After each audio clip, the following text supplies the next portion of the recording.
Assalamualaikum warahmatullahi wabarakatuh. Perkenalkan, nama saya Putri Norma Lupita dari Teknik Sipil 2020 ingin mempresentasikan seputar tentang kinetika kimia.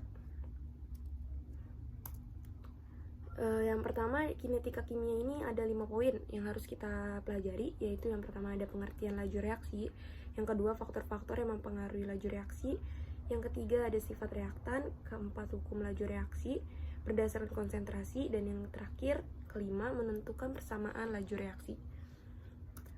Untuk pengertian umum tentang kinetika kimia ini bisa saya jelaskan, yaitu merupakan bagian ilmu kimia fisika yang mempelajari laju reaksi kimia, faktor-faktor yang mempengaruhinya, serta penjelasan hubungannya terhadap mekanisme reaksi.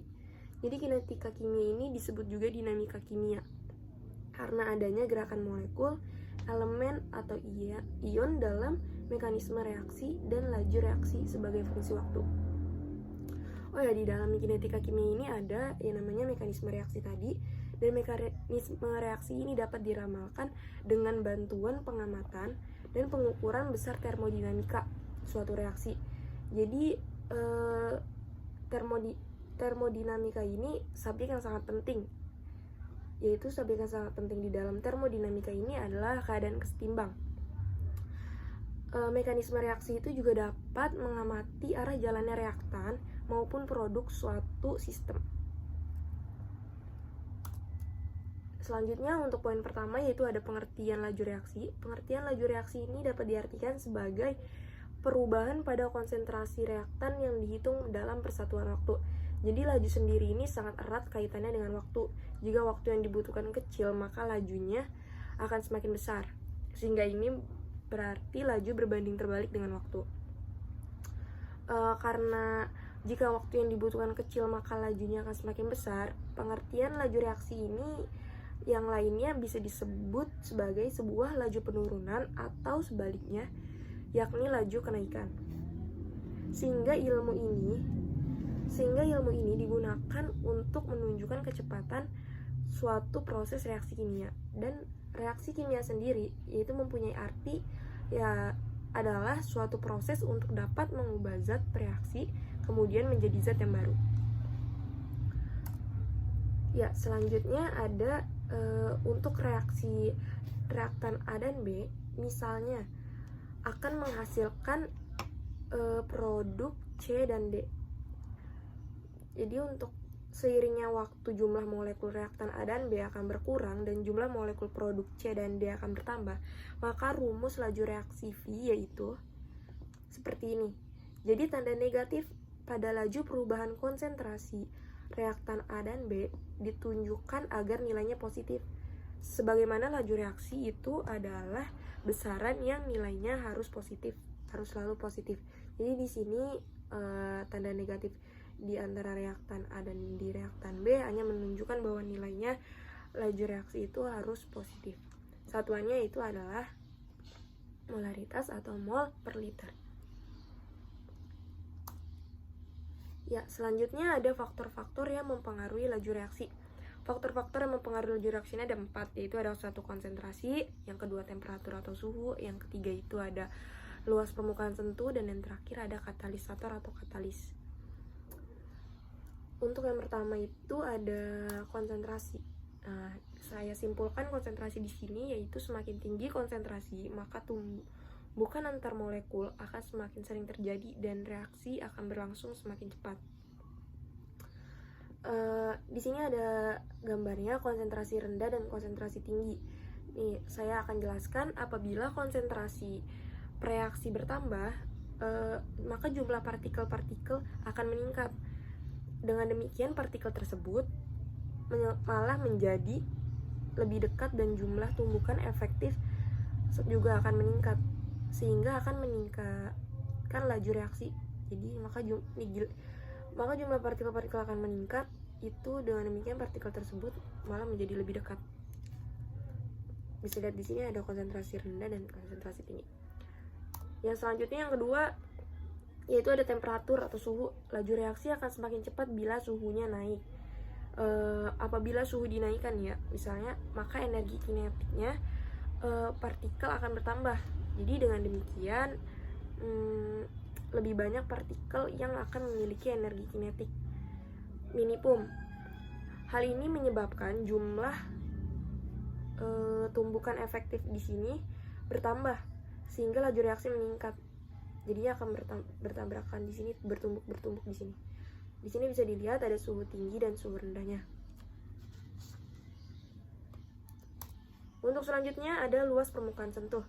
Luas permukaan sentuh itu semakin luas permukaan partikel, maka frekuensi tumbukannya itu kemungkinan akan semakin tinggi sehingga reaksi dapat berlangsung lebih cepat. Luas permukaan di sini bisa dilihat warna kuning ini merupakan luas permukaannya. Jadi makin luas permukaan zat ini,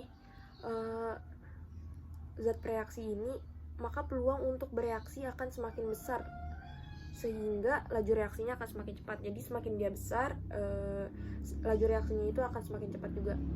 Ini bisa dilihat ada gambarnya, luas permukaan sentuh bertambah dan luas permukaan sentuh berkurang. Untuk yang terakhir, faktor-faktornya yaitu ada katalisator, yaitu zat yang dapat mempercepat laju reaksi dengan cara menurunkan energi aktivasi. Biasanya mempercepat laju reaksi ini digunakan dalam peningkatan suhu, cuman salah satu cara untuk meningkatkan fraksi molekul yang memiliki energi melebihi energi aktivasi, cara lainnya yang tidak memerlukan peningkatan suhu, yaitu dapat menjalankan reaksi dengan energi aktivasi yang lebih rendah. Jadi apabila energi aktivasi ini diturunkan atau direndahkan, otomatis laju reaksinya akan lebih cepat. Di sini bisa dilihat gambarnya katalisator. Untuk katalisator. Dan yang selanjutnya ada sifat reaktan. Sifat reaktan ini merupakan laju reaksi bergantung pada sifat ikatan dalam sebuah reaktan. Biasanya senyawa ionik bereaksi lebih cepat daripada senyawa kovalen, karena reaksi antara senyawa ionik dalam air terjadi sangat cepat karena hanya melibatkan pertukaran ion yang telah dipisahkan dalam larutan air. Jadi misalnya AgCl ini diendapkan setelah larutan AgNO3 ditambahkan ke larutan NaCl. Reaksi ini tuh hanya melibatkan pertukaran ion dan proses ini terjadi dengan sangat cepat.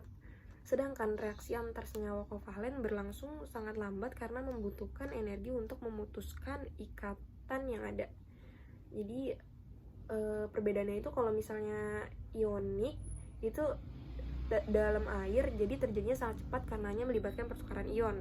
Tapi sedangkan kovalen itu terjadi sangat lambat karena membutuhkan energi untuk memutuskan ikatan yang ada. Ya, selanjutnya ada hukum laju reaksi berdasarkan konsentrasi.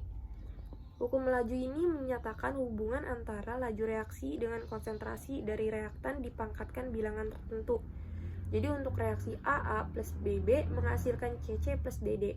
Hukumnya adalah V laju reaksi sama dengan K konstanta atau tetapan laju A pangkat X B pangkat Y, di mana nilai konstanta laju K dan nilai X dan Y ditentukan berdasarkan eksperimen.